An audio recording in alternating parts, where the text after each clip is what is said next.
Hello मिथिलावासी, प्रणाम अहाँ सबके। एक माता रानी के गीत सुना रहल छी। नीक लागत तर अपन आशीर्वाद देव। धन्यवाद अहाँ सबके।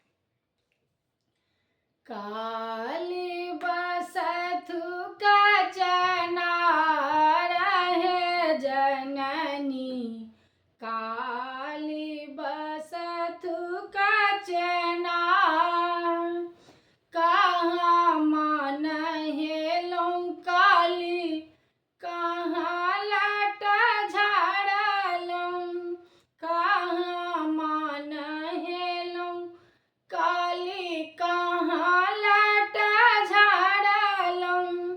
कहाँ माँ केलहुँ सिंगार हे जननी, कहाँ माँ केलहुँ सिंगार,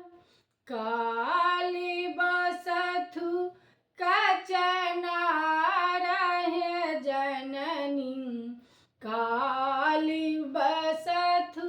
कचना, गंगा नहेलन काली, बाटे लट झाड़लनि, गंगा नहेलन काली, बाटे लट झाड़लनि, गहबर केलनि सिंगार हे जननी,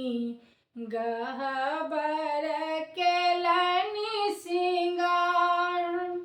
काली बसथु कचना रहे जननी, काली बसथु कचना, कोने फूल ओढ़न माँ के, कोने फूल पहिरनी, कोने फूल ओढ़न माँ के, कोने फूल पहिरनी, कोने फूल 16 सिंगार हे जननी, कोने फूल 16 सिंगार, काली बसथु कचना